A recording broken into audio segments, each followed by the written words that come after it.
Assalamualaikum warahmatullahi wabarakatuh. Halo semuanya, kami dari mahasiswa Universitas Negeri Jakarta dengan prodi S1 Pendidikan Administrasi Perkantoran kelas A. Di sini kami dari kelompok tim sekretaris ingin memperkenalkan hasil wawancara kami bersama tim pelaku usaha UMKM Kopi Sejuta Jiwa.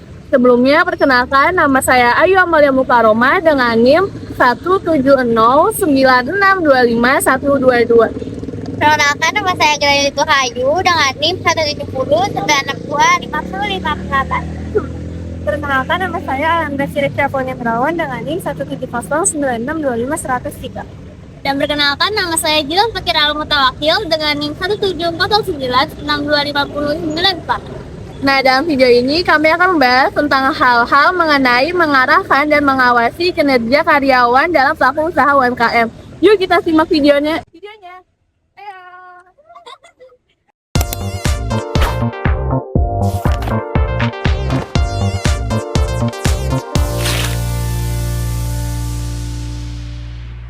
Nah, jadi sekarang kita ada di salah satu tempat yaitu Hop Kopi dan bertemu dengan Bapak Fajar. Nah, terima kasih ya Pak, terima kasih banyak udah meluangkan waktunya untuk menjadi narasumber tabung hari ini. Boleh tahu Bapak namanya dan profesinya di usaha ini, Pak? Ya, perkenalkan nama saya Fajar. Posisi di sini. Iya, posisinya. Oh iya. Saya sebagai farm manager untuk di cabang Rawamangun untuk brand kopi Sejuta Jiwa. Boleh ceritakan sedikit Pak tentang usaha yang Bapak sedang jalankan ini dan misalnya bergerak di bidang apa dan sudah berdiri sejak kapan? Jadi kita itu adalah anak perusahaan dari Janji Jiwa. Janji Jiwa outlet mungkin udah banyak ya tahu ya. Pada saat COVID itu bisnis kopi outlet pengunjungnya menurun. Iya, benar. Karena memang dibatasi kan ya orang untuk keluar. Iya. Nah, makanya gimana caranya kita memutar otak untuk kita yang nyamperin pelanggan. Nah, terciptalah yang namanya Kopi Sejuta Jiwa. Jadi kita yang nyamperin customer. Jadi kita semakin dekat dengan customer. Jadi kita itu berdiri di tahun 2019. Sudah cukup lama. Walaupun kita memang bukan pionirnya, yang pionir ada brand sebelah yang pertama di Indonesia, tetapi kita salah satu brand kopi gerobakan yang terbesar di Indonesia. Berarti ini perusahaannya bergerak di bidang makanan ya Pak? Betul, makanan, minuman. Sekarang kita fokusnya ke minuman dulu. Iya, beberapa bulan yang lalu memang kita ada makanan juga kayak basreng kayak gitu, roti.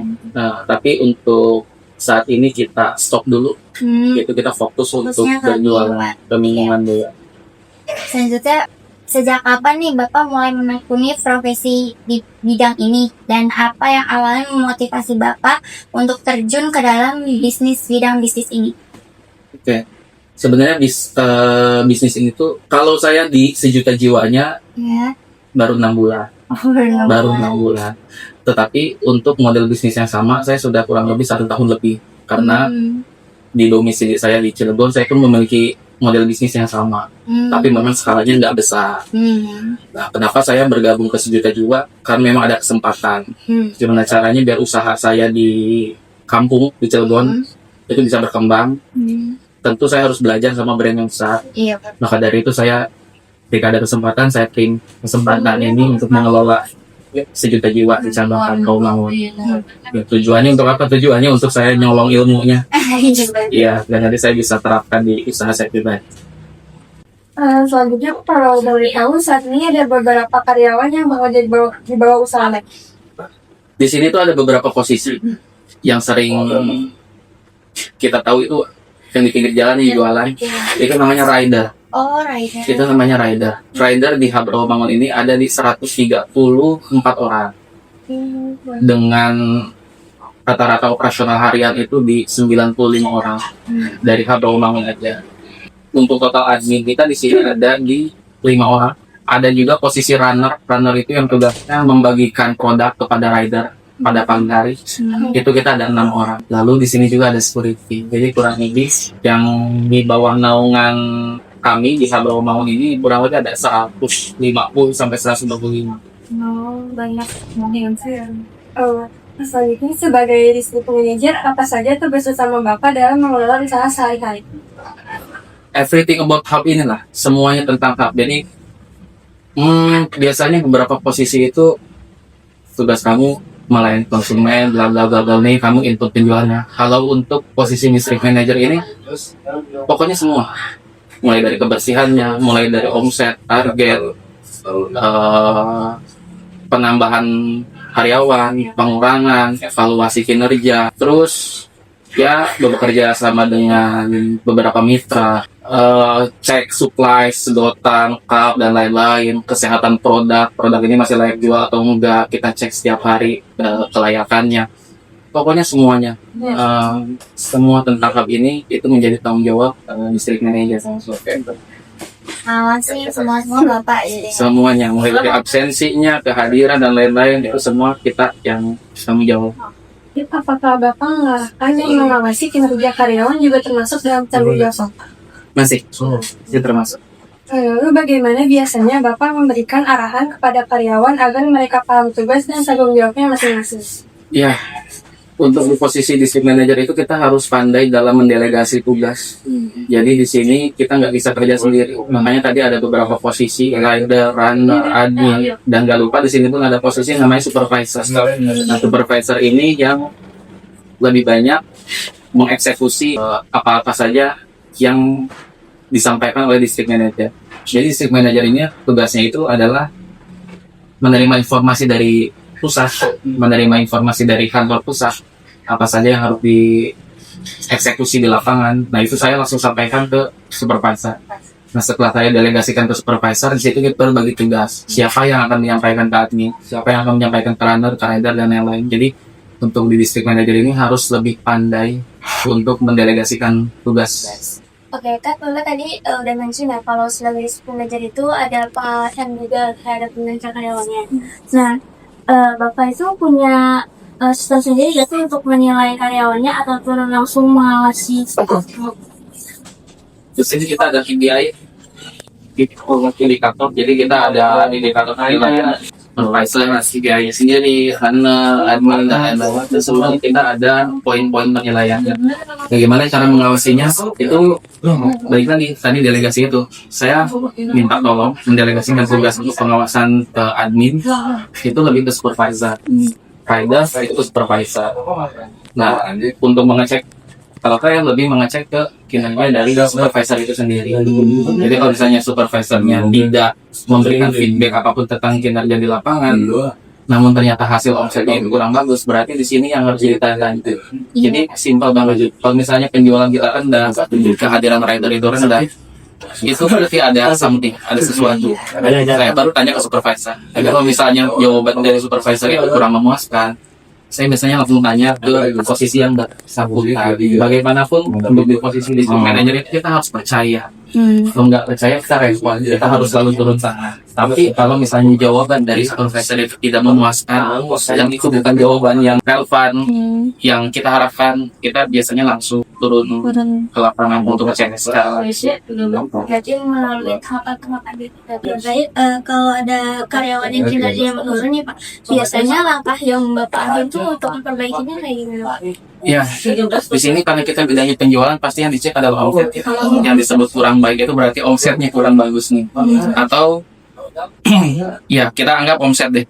Omsetnya kurang bagus. Omsetnya kurang bagus. Ini faktornya banyak. Ada internal, ada eksternal. Kalau internal mungkin dia kehadirannya kurang bagus, hadirnya terlalu siang, groomingnya kurang rapi, servis ke konsumennya kurang ramah. Itu dari internalnya. Itu yang harus kita evaluasi dan itu menjadi tugas saya sebagai district manager untuk training, untuk terus coaching, entah itu di hub ataupun di titik mangkalnya mereka masing-masing. Itu internal. Tapi kalau faktor yang eksternal kita cek apakah di titik mangkalnya ada kompetitornya banyak, apakah produk kompetitor lebih menarik, apakah harganya lebih murah, atau ada promo-promo tertentu dari kompetitor, atau mungkin cuaca. Saat ini cuacanya kita juga kadang suka sulit di tempatnya, ada panas, ada hujan. Nah kalau bisnis model seperti ini kalau hujan kita repot. Iya. Kita agak repot gitu. Ya, jadi saya cek dulu dari dua faktor itu. Kalau eksternal, kita cari alternatifnya apa. Kalau misalnya internal, kita kasih 3 kesempatan, SP1, SP2, SP3. Kita coaching dulu, kita ajarin dulu, kita cek lagi 1 minggu, 2 minggu, ternyata belum ada perubahan, kita ajarin lah. Tapi ternyata kalau masih nggak ada perubahan, baru SP1, SP2, dan eliminasi. Selanjutnya, menurut Bapak, hal yang paling penting supaya karyawan bisa tetap semangat dan aktif dalam bekerja itu faktornya dari apa aja, Pak? Faktornya dari atasan itu sendiri. Jadi kondisi hub di sini itu tergantung dari kepalanya. Kita mau membentuk seperti apa. Jadi untuk di posisi district manager itu mainannya adalah timnya sendiri. Kita itu punya mainan. Nah, gimana caranya kita biar mainan ini tetap bagus, tetap nyaman? Itu tergantung kita membentuk budaya di sini. Karena budaya di cabang itu tergantung dari kepalanya. Tentu harus ada punishment dan reward yang balance, yang seimbang. Kalau misalnya dia kinerjanya kurang bagus, kita kasih punishment. Kalau misalnya kinerjanya bagus, kita harus kasih reward. Kita harus hargai kinerjanya. Itu yang membuat tim kita itu lebih betah. Lalu yang kedua, tentu tata bahasa kita sebagai leadernya itu harus tetap dijaga, harus tetap punya sopan santun dan tetap harus menghargai yang namanya yang lebih tua. Hub di sini tuh banyak orang yang lebih tua dibandingkan kepalanya. Nah, itu yang harus kita pilih kosakata. Kita nggak bisa otoriter, kita nggak bisa semena-mena manggil nama juga. Kalau orangnya lebih tua, kita bisa panggil Pak, Bu, Bang. Tapi kalau misalnya usianya lebih muda ya nggak masalah. Kita bisa lebih friendly manggil nama seperti itu. Jadi tergantung kepalanya. Sama jadi posisi district manager ini ya Pak, mungkin tantangannya itu apa aja sih Pak? Tantangannya itu ekspektasi pusat, ekspektasi perusahaan. Itu tantangannya yang berat banget. Jadi ekspektasi perusahaan itu ya mereka selalu ingin achieve target 100%. Namun di lapangan dramanya itu banyak. Kayak cuaca tadi kompetitor, atau total render kita yang kurang, atau card kita yang rusak, atau produk kita yang ada kendala basi. Banyak. Jadi kendalanya itu ya memenuhi ekspektasi dari perusahaan itu sendiri. Seperti itu. Oke, kalau misalnya tantangan seperti itu, mungkin apa sih yang bakal Bapak lakukan untuk bisa berjalan jadi lebih baik lagi? Kita tarik ke belakang lagi. Pada akhirnya itu adalah omset ya, penghasilan dari hub ini. Hubnya penghasilannya kurang bagus, kita tarik lagi, kita cek dari ridernya. Ridernya sudah memenuhi target apa belum? Kita rider itu ada targetnya. Total rider yang keluar setiap harinya itu minimal ada di 107 orang. Kalau misalnya masih di bawah 107 berarti ada something wrong di situ. Ada sesuatu yang salah. Kenapa rider kita kurang? Yang harus dievaluasi, harus kita kejar apa? Gimana caranya biar rider kita itu sesuai dengan target jumlah 107 orang. Ridernya udah 107 orang tapi penjualannya masih kurang. Kita cek mereka mangkalnya di mana? Di titik Ramayata atau di titik yang sepi, atau di titik di mana orang nggak ada lewat sama sekali. Itu kita cek. Ketika kita cek titik mangkalnya udah bagus, kok penjualannya sedikit, kita cek lagi samping kanan kiri depan belakangnya ada kompetitor nggak. Kalau ada kompetitor, kita cek kompetitornya punya program yang bagus nggak, harganya lebih murah atau produknya lebih enak. Jadi kompleks banget, kita nggak bisa langsung menjudge bahwa rider kita yang jelek. Balik lagi tadi banyak faktornya.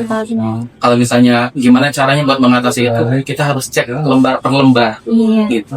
Seperti Alhamdulillah sama eksternal lagi gitu. betul. Oke, terakhir harapan Bapak buat usaha di sini itu apa aja? Harapannya tentu kita bisa ngasih return yang besar untuk para investor, karena ini bukan milik pribadi, ini milik para investor, dan untuk pekerja ini milik kita bersama. Jadi semakin besar penjualannya, semakin besar penghasilannya juga. Jadi harapannya kita bisa tetap berjalan walaupun banyak kendalanya, banyak dramanya, tetap pada akhirnya tujuannya adalah mencari uang. Harapannya itu aja, kita lancar untuk usaha. Terima kasih banyak ya Pak udah mau responsif sama kita, dan kita udah nambahin banget nih ya tentang manajemen pengelolaan karyawannya, cara mengarahkan dan apa aja sih kira-kira faktor yang bisa menghambat pekerja gitu, terus apa aja faktor yang harus dikasih untuk kita. Sekian video dari kami, kurang lebihnya mohon maaf. Wassalamualaikum warahmatullahi wabarakatuh.